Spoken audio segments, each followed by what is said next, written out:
You guys know Not Like Us. It was basically a diss track from Kendrick Lamar, and it was the biggest song for a long time. And I guess it hurt Drake's feelings a little bit too much. Drake claims that the only reason that Kendrick Lamar's Not Like Us got as big as it did is because Universal Music Group and Spotify conspired against him. Drake has filed a lawsuit against Universal Music Group, or UMG, claiming it falsely inflated the popularity of Kendrick Lamar's song, Not Like Us. Lamar released the single back in May as a diss track against Drake.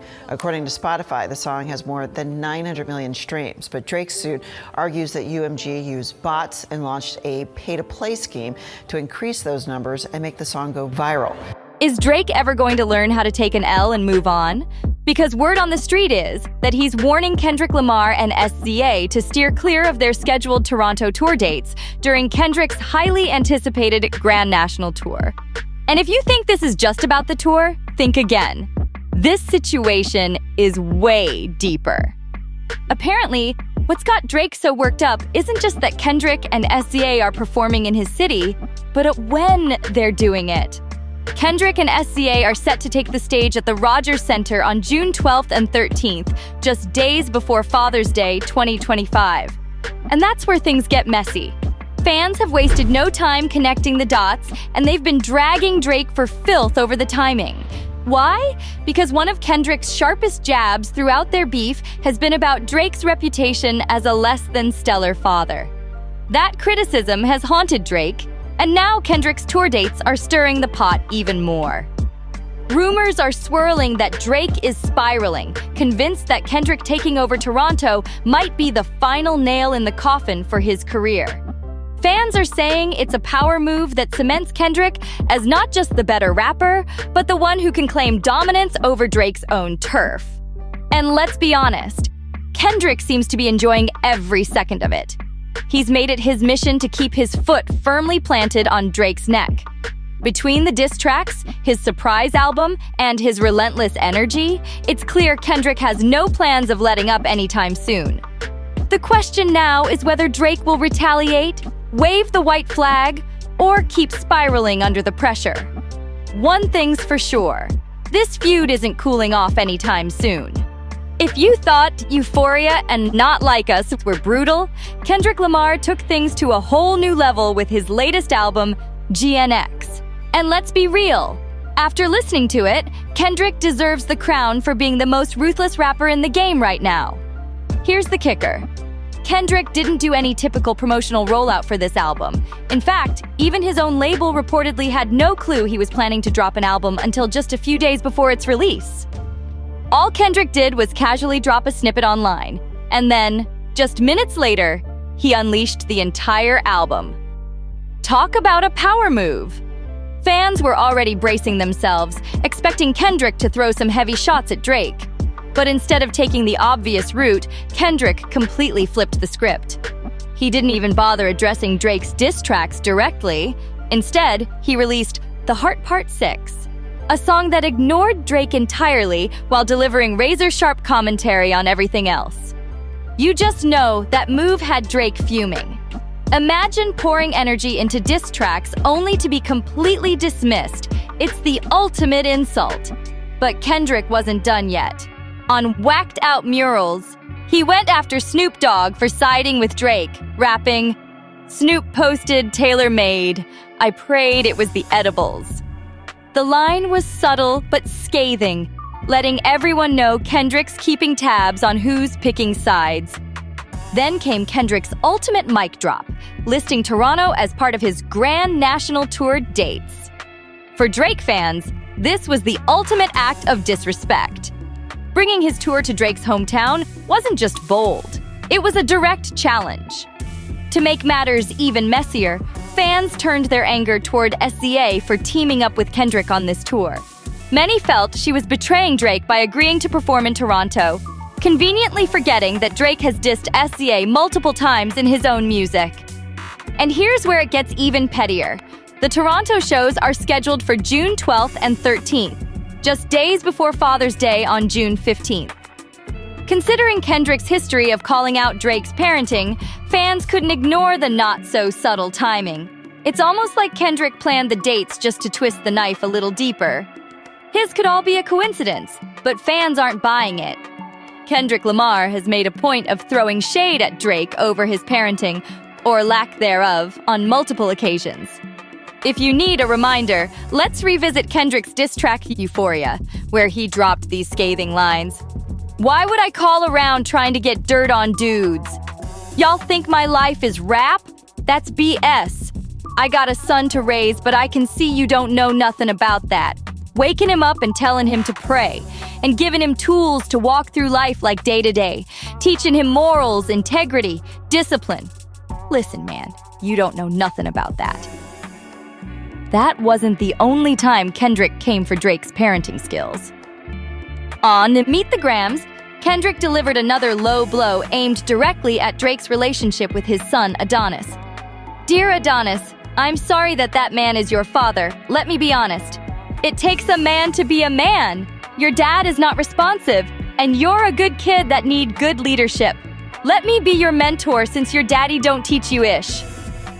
Ouch. Those bars cut deep, and it's no surprise that fans are eating up the drama, connecting dots wherever they can. Some fans even pointed out a new theory. Kendrick's tour is set to end on June 18th, the same day XXXTentacion was tragically killed. Could this just be a coincidence? Maybe, but fans are saying it feels like Kendrick is sending a subtle yet powerful message. The theory goes that Kendrick knows something about Drake's alleged connection to X's death that hasn't yet come to light. As you might recall, Drake and XXXTentacion had a messy and very public beef before X's untimely death. The feud involved diss tracks, social media threats, and a lot of bad blood. But things took a darker turn when fans began speculating that Drake might have escalated the situation offline. This theory gained traction when fans noticed Drake dropping cryptic lyrics that seemed to allude to X's passing. Combine that with Kendrick's calculated timing, and the internet is buzzing with speculation about what Kendrick might know, and whether he's hinting at a bigger story yet to be revealed. For example, in his song On BS featuring 21 Savage, Drake rapped, "If he held his tongue on that live, he'd be alive again. Damn." Allegedly referencing a time when XXXTentacion went online to diss him. Then there's I'm Upset, where Drake rapped, "End up getting loose and getting pictures from my ex, SMS XXXX. That's the only time I ever shoot below the neck."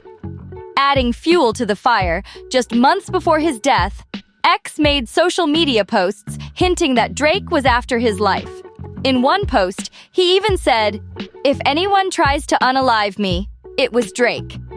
Fast forward to X's case going to trial, and Drake was actually called as a witness. Naturally, all of this only deepened fan speculation about Drake's possible involvement. What makes this even more compelling is Drake's long-standing habit of bragging about how no rapper can show up in Toronto without his approval.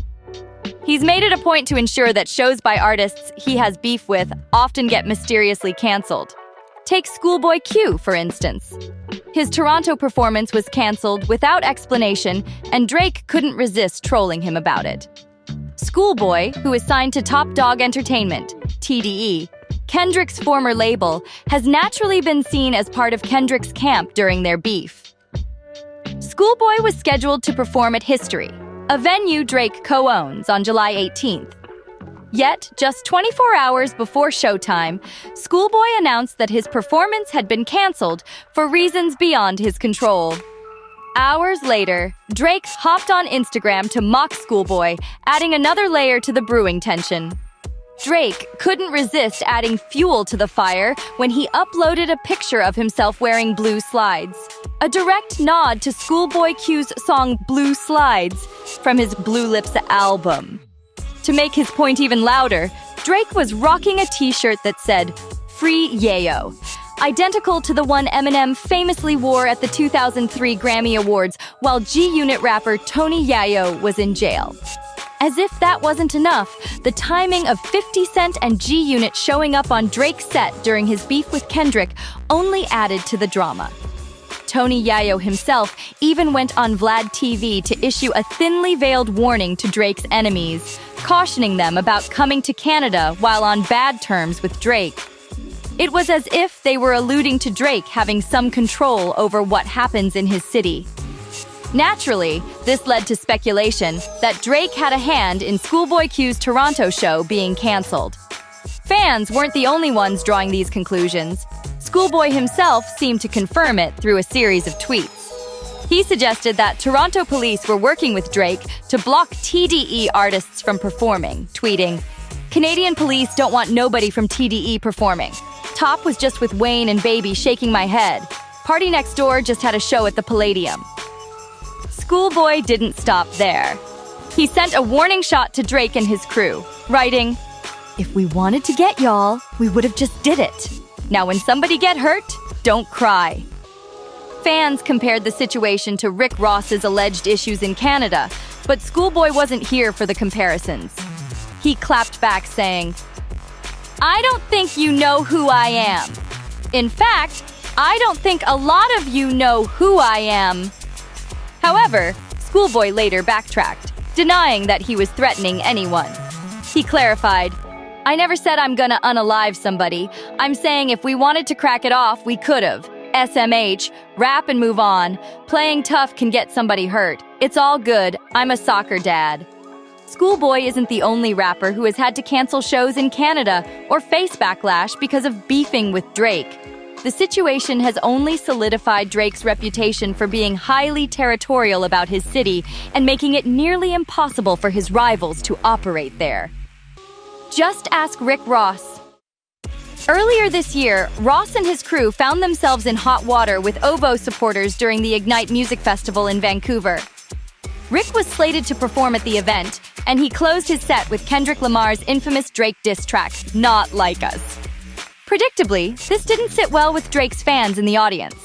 Shortly after the festival, a video began circulating online that appeared to show Rick Ross getting jumped. The footage quickly went viral, sparking rumors that Drake might have had something to do with the altercation. Rick later posted his own video to clarify the situation, claiming he wasn't actually attacked and that the ambush was nothing more than someone throwing a cup of water at his face. He cheekily added, "Hello, MMA." Still, the incident fueled speculation that Drake had sent people after Rick because of their ongoing beef. Drake didn't address the situation directly, but he did like a now-deleted Instagram post that talked about Rick getting arrested and warned people not to come to Canada if they had issues with him. This subtle move only added more fuel to the fire. Drake has a history of allegedly using his influence to block his rivals from performing in Canada. Meek Mill is a prime example. During their infamous beef, Drake supposedly pulled strings to ensure Meek was effectively banned from performing in Toronto. The situation escalated to the point where Toronto City Councillor Norm Kelly even got involved, throwing shade at Meek on social media. The drama started after Meek publicly told fans to stop comparing him to Drake, claiming he wouldn't have collaborated with him on R.I.Co. if he'd known Drake didn't write his verse. Drake's ability to maintain control over his city is well documented, and incidents like these only solidify his reputation for making life difficult for those who dare to cross him. That's when Toronto City Councillor Norm Kelly jumped into the fray, tweeting, "You're no longer welcome in Toronto, Meek Mill." Naturally, this led to a heated back and forth. Meek fired back with, "I, white man, what gives you the audacity to tell me I can't come somewhere over me voicing my opinion? You sound like a thug."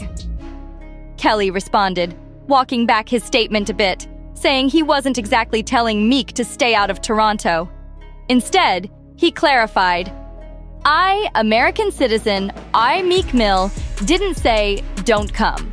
Just puzzled why you'd diss a Canadian hero a week before coming to his city." It sounded a lot like damage control. Fans, however, couldn't get over the fact that Drake seemingly had a politician stepping into his beef, sending an unspoken message that Meek could face consequences if he showed up in Toronto after dissing Drake. When the beef eventually ended, Kelly hilariously tweeted at Meek, letting him know he was welcome in Toronto again. Call it trolling, but it was pretty clear. Drake doesn't take kindly to his rivals stepping into his territory and has no problem flexing his influence to make sure they stay out. fast forward to now, and similar rumors are circulating about Kendrick Lamar and SZA's upcoming Toronto tour dates. Fans are whispering that Drake might send people to disrupt their shows because he doesn't want Kendrick taking over his city. Here's where it gets even spicier. Kendrick is set to sell out the Rogers Centre, Toronto's largest stadium, which boasts a capacity of 50,000. This isn't just any venue. It's the home of the Toronto Blue Jays, and they seem to be firmly on Team Kendrick. The Blue Jays' official social media accounts have been actively promoting Kendrick's tour dates, creating a stark contrast with the Toronto Raptors, who are famously loyal to Drake. Fans have been dragging Drake relentlessly, pointing out that Kendrick's ability to command such a massive venue in Drake's backyard is a power move. For Kendrick, it's not just about performing. It's about showing everyone who's really in control. And here's the kicker. Drake has never even performed at the Rogers Centre. Now Kendrick is about to steal the spotlight from right under his nose. You can just imagine Drake pacing in his room, furiously scribbling in his notebook, trying to plot his next move. But here's the wild part. Drake didn't just hit the studio to drop another diss track. No, this time he took the beef straight to the courts, accusing Universal Music Group, UMG, of using bots to artificially boost Kendrick's streams. According to Drake, this was all part of some grand conspiracy orchestrated by UMG to embarrass him and knock him off his throne. Really, Drake? It couldn't possibly be that Kendrick is just better? Nope, it has to be some elaborate scheme against him. Meanwhile, the streets are siding with Kendrick, leaving comments like, "What I like about Kendrick, he doesn't do anything halfway. It may seem like overkill, but Kendrick knows you gotta pull out a W at the roots." What's even crazier is how some Drake fans are now turning on SZA, calling her ungrateful and claiming that Drake made her, just because she was featured on the Slime You Out. Seriously? The delusion is real. But what do y'all think? Is Kendrick going too far, or is Drake just not ready to take an L? And do you believe the rumors that Drake might try to ambush Kendrick and SZA during their Toronto shows? Drop your thoughts in the comments, smash that like button, and hit subscribe for more celebrity drama and tea. Stick around, because the next story is just as juicy. You won't want to miss it. See you in the next one.